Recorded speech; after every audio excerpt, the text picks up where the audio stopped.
Grand-mère, ai-je la permission de boire ce verre d'eau? Me demanda la petite Amélie, et ses grands yeux bleus, fixés sur moi, son corps menu, tremblant légèrement. Mon cœur se serra. Une douleur lancinante perçant ma poitrine comme un éclat de verre. Avait-elle vraiment dit cela? Avait-elle demandé ma permission pour une chose aussi simple, aussi vitale, que de boire de l'eau? Qu'est-ce que ma petite fille avait traversé? Qu'est-ce qui l'avait amenée à un tel point de crainte, de soumission, qu'elle craignait même de s'hydrater sans une autorisation explicite? Cette question n'était pas un simple murmure d'enfant bien élevé. C'était un cri silencieux, une cicatrice invisible gravée dans son âme, une révélation glaçante d'un monde où les besoins fondamentaux étaient devenus des privilèges à quémander. Je me souviens encore de ce jour. Le soleil d'été inondait ma cuisine, mais une ombre froide venait de s'abattre sur moi. Amélie, 7 ans à peine, était arrivée chez moi quelques jours plus tôt, sa petite valise à la main, un air d'épuisement et de terreur gravé sur son jeune visage. Mon fils, son père, m'avait appelé la semaine précédente, me demandant si je pouvais là garder quelque temps. Lui et Stéphanie, sa femme, devaient partir pour un voyage d'affaires urgent, disait-il. J'avais accepté sans hésiter, et ravi de revoir ma petite fille que je voyais si peu souvent. Mais dès son arrivée, j'avais remarqué des choses, des détails troublants qui avaient allumé une petite étincelle d'inquiétude dans mon esprit. Une étincelle qui menaçait maintenant de se transformer en un brasier incontrôlable. Elle était si maigre. Ses os saillaient sous sa peau pâle. Ses vêtements pendaient sur elle comme sur un cintre vide.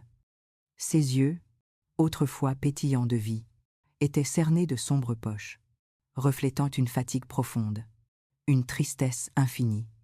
Elle ne parlait presque pas, répondait par monosyllabes, évitait mon regard. Mais cette question, celle sur l'eau, avait été la goutte d'eau, le signal d'alarme qui avait brisé mon déni. Non, Amélie, tu n'as pas besoin de ma permission pour boire. Ici, c'est ta maison. Tu peux boire, manger, jouer quand tu veux, lui avais-je répondu d'une voix que j'espérais douce et rassurante, mais qui tremblait légèrement sous le poids de l'émotion. Je l'avais prise dans mes bras, sentant sa fragilité, le battement rapide de son petit cœur contre ma poitrine. Elle s'était raidie au début, puis s'était laissée aller, son corps léger et délicat, comme un oiseau blessé cherchant refuge. Les jours suivants n'avaient fait que confirmer mes craintes. Les signes s'étaient multipliés, de plus en plus flagrants, de plus en plus déchirants. À l'heure des repas, elle restait assise, immobile, et les mains jointes sur ses genoux, attendant, toujours attendant une instruction. Si je ne lui disais pas de manger, elle ne touchait pas à son assiette. « Maman, ai-je le droit de manger cela ?» demandait-elle parfois, pointant du doigt un morceau de pain ou un légume. Je lui expliquais encore et encore, ma voix, pleine de patience, qu'elle pouvait manger tout ce qu'elle voulait, qu'il n'y avait pas de restrictions ici, pas de règles absurdes. Elle mangeait lentement, avec une prudence presque religieuse, comme si chaque bouchée était précieuse, comme si elle craignait qu'on la lui enlève à tout moment. Je lui servais des portions généreuses, et elle les finissait toujours, ne laissant jamais une miette. Ses yeux scrutant parfois mon visage, cherchant une approbation, une absence de reproche. Ses nuits étaient agitées, remplies de cauchemars silencieux. Je l'entendais parfois gémir, pleurer à voix basse. Et quand j'entrais dans sa chambre, elle était recroquevillée sous sa couverture, son petit corps tremblant, ses yeux grands ouverts dans l'obscurité, comme si elle voyait des monstres invisibles. « Grand-mère, s'il te plaît, ne me laisse pas seule dans le noir, » murmurait-elle, ces mots à peine audibles. Je restais assise à son chevet, lui caressant les cheveux, lui chantant de vieilles berceuses, jusqu'à ce que le sommeil la reprenne. Mais je savais que ce sommeil n'était pas réparateur, qu'il était hanté par des ombres qu'elle ne nommait pas. Je remarquais aussi sa peur panique des bruits forts. Un plat qui tombait, une porte qui claquait, le son du téléphone, tout la faisait sursauter, la faisait se recroqueviller sur elle-même. Elle avait un réflexe de recul quand je faisais un geste brusque, même un geste affectueux. Mon cœur se brisait un peu plus à chaque fois. J'essayais de créer un environnement de douceur, de calme, de sécurité, mais les blessures de l'âme sont profondes et ne guérissent pas du jour au lendemain. Je me posais des milliers de questions.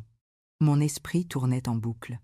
Essayant de comprendre l'étendue de ce qui s'était passé, je me suis souvenu de nos rares visites chez eux, ces dernières années. Mon fils, Laurent, semblait toujours distant, absorbé par son travail. Stéphanie, ma belle-fille, était une femme froide, toujours souriante d'une manière forcée, ses yeux jamais vraiment chauds. Elle avait toujours un commentaire sur le comportement d'Amélie, trop bruyante, pas assez disciplinée, trop exigeante. À l'époque, je l'avais mis sur le compte d'une éducation stricte, d'une volonté de bien faire. Mais avec le recul, ces remarques prenaient une autre dimension, une teinte sinistre. Je me souvenais qu'Amélie, même alors, était déjà silencieuse, effacée, toujours en retrait. Je n'avais pas voulu voir. J'avais fermé les yeux sur les signes. Et maintenant le remords me rongeait. Un après-midi, alors que nous étions dans le jardin, Amélie jouait avec des poupées. Mais son jeu était étrange. Elle mettait les poupées à genoux, les laissait longtemps immobiles, sous le soleil, puis les enfermait dans une boîte noire. C'était une scène innocente pour une enfant. Mais pour moi, c'était une relecture glaçante de ce qu'elle avait vécu. J'ai essayé de lui parler, doucement, de la rassurer. « Amélie, qu'est-ce que tu fais avec tes poupées ?» lui avais-je demandé. Je les punis. « Grand-mère, elles n'ont pas été sages. Elles doivent apprendre. » Avait-elle répondu d'une voix monocorde, sans émotion, comme si elle récitait une leçon apprise par cœur. Mes mains s'étaient mises à trembler. Punir, apprendre, des mots d'adulte, des mots durs, prononcés par une enfant innocente. Cela ne pouvait plus durer. J'ai commencé mon enquête, discrètement au début, puis avec une détermination inébranlable. Je savais que je devais être prudente, ne pas effrayer Amélie davantage. Mais je devais aussi obtenir des preuves, des témoignages. Ma première étape fut d'appeler quelques voisines de Laurent et Stéphanie, sous prétexte de prendre de leurs nouvelles. Madame Dubois, une femme âgée qui habitait juste en face, était une pipelette, mais aussi une femme au grand cœur. « Bonjour Madame Dubois, c'est Geneviève, la mère de Laurent. Je voulais prendre de vos nouvelles, » lui avais-je dit. Nous avons échangé quelques banalités. Puis, j'ai glissé ma question. « Et Amélie, comment va-t-elle ? Je ne la vois jamais dehors quand je passe. » Le silence de l'autre côté du fil en disait long. « Elle est si discrète, cette petite. »« Vous savez, » répondit finalement Madame Dubois, sa voix hésitante. Puis elle avait continué, comme si une digue venait de céder. « Je n'ai jamais vraiment aimé la façon dont cette Stéphanie la traitait.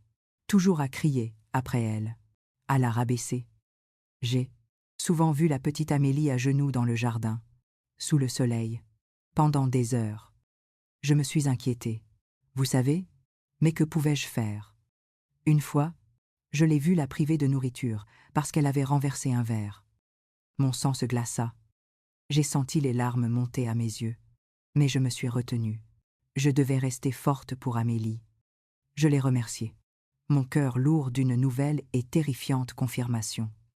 J'ai appelé une autre voisine, Madame Lefebvre, une jeune mère de famille, qui avait elle aussi des enfants du même âge qu'Amélie.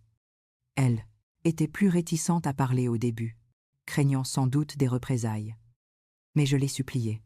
Je lui ai expliqué la situation d'Amélie, le comportement étrange de ma petite fille. J'ai même dû lui dire « Grand-mère, ai-je la permission de boire ce verre d'eau ?» Et là, elle a compris. Elle a laissé tomber ses défenses. Elle a raconté qu'elle avait souvent entendu des cris provenant de la maison de Laurent et Stéphanie, que les pleurs d'Amélie étaient fréquents. Une fois, elle avait vu Amélie enfermée dans le garage, dans le noir, pendant une après-midi entière, parce qu'elle avait fait une bêtise. La petite lui avait chuchoté à travers la porte qu'elle avait faim et qu'elle avait peur. Madame Lefebvre, bouleversée par le souvenir, avait dit qu'elle avait voulu intervenir, mais que Stéphanie l'avait repoussée sèchement, menaçant d'appeler la police pour intrusion. Les témoignages s'accumulaient. Un tableau de terreur et de privation se dessinait. de plus en plus sombre, de plus en plus réelle. Ma rage grandissait, une rage froide et déterminée contre Stéphanie, mais aussi contre mon propre fils, Laurent. Comment avait-il pu laisser cela arriver? Comment avait-il pu être aveugle à la souffrance de sa propre enfant? Je savais que je devais agir rapidement, avant que Laurent et Stéphanie ne reviennent. Je me suis rendue à l'église du village voisin, là où la famille de Laurent allait autrefois. J'ai demandé à parler au père Antoine, un homme bon et sage, qui connaissait ma famille depuis des décennies. Je lui ai tout raconté. Les signes, les témoignages des voisines, la peur d'Amélie. Il m'a écouté attentivement, son visage empreint d'une profonde tristesse. Je savais que les confidences étaient sacrées, mais il y avait des choses, matées, il dit, qu'il ne pouvait ignorer. Il avait remarqué, lui aussi, l'isolement d'Amélie, sa maigreur. Stéphanie ne venait presque jamais à la messe. Et quand elle venait, elle laissait Amélie seule au fond de l'église, ne lui adressant jamais un mot, un geste d'affection.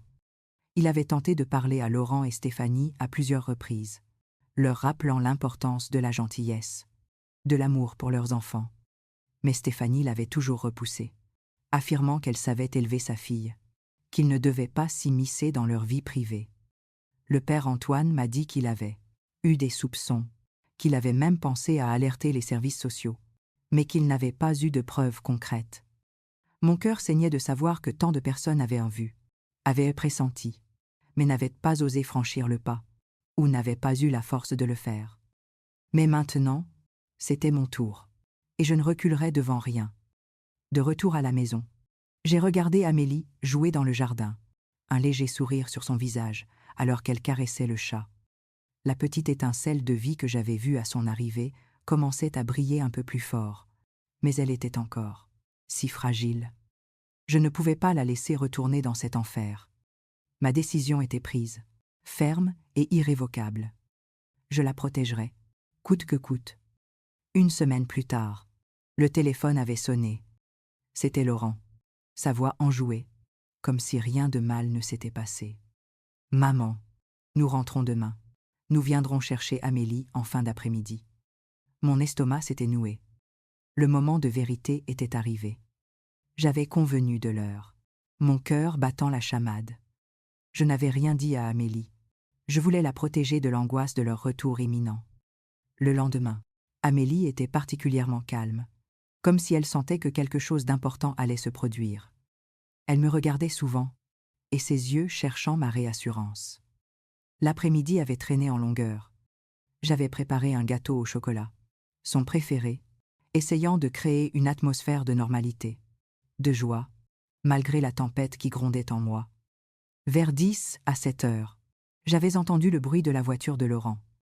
Mon corps s'était raidi. Mon cœur avait commencé à battre à tout rompre. Amélie, qui jouait tranquillement dans le salon, avait levé la tête. Ses grands yeux s'étaient écarquillés. Une peur panique s'était peinte sur son visage. La porte s'était ouverte.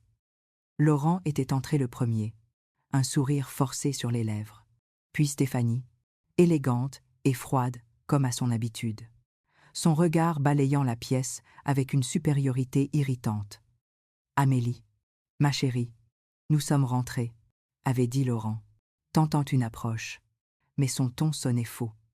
Stéphanie s'était avancée, une expression d'irritation masquée de justesse. « Alors, la petite Amélie a été sage, j'espère », avait-elle dit, d'une voix monocorde, sans chaleur, sans une once d'affection. Amélie n'avait pas bougé. Elle était restée figée sur place, son regard rivé sur Stéphanie, et ses mains serrées l'une contre l'autre, son corps tremblant de manière incontrôlable. Puis, un gémissement était sorti de sa gorge, un son déchirant, un sanglot rauque. « Non », avait-elle crié, sa petite voix brisée par la terreur. « Non, je ne veux pas y aller. Je ne veux pas y retourner. S'il vous plaît, grand-mère, ne les laisse pas m'emmener. » Elle s'était précipitée vers moi, s'accrochant à mes jambes de toutes ses forces, son petit corps secoué de violents sanglots. Ses mains agrippaient mon pantalon comme si sa vie en dépendait, son visage enfoui dans mes vêtements, mouillant mon tissu de ses larmes amères. Laurent et Stéphanie s'étaient arrêtés, stupéfaits. Stéphanie avait haussé un sourcil. Son visage durci. « Qu'est-ce que tu lui as raconté ?» Geneviève, avait-elle lancé, sa voix acérée. « Ce n'est pas le moment de faire des caprices. » Amélie, avait dit Laurent d'une voix qui se voulait ferme, mais qui trahissait une gêne certaine. « Viens dire bonjour à papa et Stéphanie. » Mais Amélie ne lâchait pas prise. Elle s'accrochait à moi comme une moule à son rocher, ses larmes redoublant d'intensité. « Non, non, non !» hurlait-elle, sa petite voix s'étranglant. « Je ne veux pas. Elle est méchante. Elle me fait du mal. » Le voile était tombé. Les paroles d'Amélie, pleines de douleur et de terreur, avaient été la confirmation ultime, la preuve irréfutable. Je ne pouvais plus reculer, plus hésiter. Mes bras s'étaient enroulés autour de sa petite silhouette tremblante, la serrant fort contre moi. « Elle ne retournera pas, avec vous », avais-je déclaré d'une voix calme et ferme, une voix que je ne me connaissais pas, une voix pleine d'une nouvelle force. « Elle restera ici, avec moi. » Le silence était tombé dans la pièce, un silence pesant, lourd de menaces. Laurent m'avait regardé, les yeux écarquillés d'incrédulité et de colère. « Maman, qu'est-ce que tu racontes? Tu ne peux pas faire ça. » avait-il explosé. « C'est ma fille. » Stéphanie avait fait un pas en avant, ses yeux lançant des éclairs. « Comment oses-tu, à vieille folle, te mêler de notre vie ?» avait-elle craché, son visage déformé par la fureur. « C'est de la discipline. Cet enfant est ingérable. Elle a besoin d'être tenue. Elle ment. »« Ce n'est pas de la discipline, » avais-je rétorqué, ma voix montant d'un cran. « C'est de la maltraitance. J'ai des témoins, des preuves, tout ce que tu lui as fait. » Je savais que mon bluff était risqué, que mes preuves n'étaient que des témoignages. Mais je devais tenir bon. Le visage de Stéphanie avait pâli. Ses yeux s'étaient mis à clignoter, trahissant une panique sous sa colère. Elle avait jeté un regard à Laurent, qui semblait dépassé par la situation, oscillant entre l'incrédulité et la gêne. « J'ai des voisines qui ont tout vu. » Avais-je continué, ma voix tremblante, mais déterminée. Amélie à genoux sous le soleil, privée de nourriture, enfermée dans le noir. La petite ne demande même pas la permission de boire un verre d'eau. Elle est terrifiée. Laurent avait tourné son regard vers Stéphanie. Un éclair de doute, de suspicion. Enfin, traversant ses yeux. « Stéphanie, » avait-il demandé, sa voix moins assurée. « Est-ce vrai ?» Stéphanie était restée silencieuse un instant, cherchant ses mots, puis avait repris son air de supériorité. « Bien sûr que non. Elle essaie de monter la petite contre nous. C'est une folle. » Mais ses arguments sonnaient creux. Le masque était en train de tomber. « Je ne vous laisserai pas l'emmener. » avais-je répété, m'interposant entre eux et Amélie. « Je vais appeler un avocat et les services sociaux. Je ne reculerai devant rien pour protéger cet enfant. » À ces mots, Stéphanie avait reculé d'un pas, et ses yeux exorbités de fureur et de panique. Elle avait bredouillé quelques insultes, puis s'était tournée vers Laurent, le pressant de partir, de ne pas se laisser faire. Laurent était resté là, hésitant, son regard allant d'Amélie à Stéphanie, puis à moi. Il semblait soudain voir Amélie sous un nouveau jour. La maigreur, la peur dans ses yeux, les larmes qui coulaient sur ses joues, et le poids de la vérité semblait enfin l'atteindre. Mais Stéphanie l'avait tiré par le bras. « Viens, on ne va pas rester ici à écouter les délires de cette femme. » Ils étaient sortis. Stéphanie fulminante, Laurent traînant les pieds, son visage livide. Le silence était revenu dans la maison. Mais cette fois, c'était un silence de soulagement, de victoire. Amélie s'était lentement détachée de moi. Ses sanglots s'étaient apaisés, et elle m'avait regardé.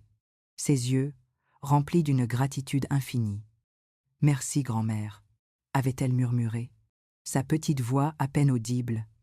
Je l'avais serrée fort contre moi, sentant sa fragilité, mais aussi sa résilience. Nous n'étions qu'au début du chemin, mais le premier pas était fait. Les jours qui ont suivi ont été un tourbillon. J'ai contacté un avocat spécialisé dans le droit de la famille, Maître Dubois, une femme énergique et bienveillante. Je lui avais raconté toute l'histoire, lui fournissant les témoignages des voisines et du père Antoine. Elle m'avait écouté avec une attention profonde, son visage reflétant une indignation croissante. Elle avait immédiatement déposé une requête pour la garde provisoire d'Amélie et avait saisi les services sociaux de l'enfance. Les enquêteurs sociaux étaient venus à la maison, des femmes et des hommes dont le regard était empreint d'une tristesse professionnelle. Ils avaient parlé à Amélie avec une douceur infinie, sans la brusquer. Amélie, terrorisée au début, avait fini par se confier à l'une d'entre elles, une jeune femme aux yeux doux. Madame Martin, elle avait raconté, avec des mots d'enfant, les privations, les punitions, la solitude. Elle avait parlé des heures passées à genoux, de la faim, du froid, du noir.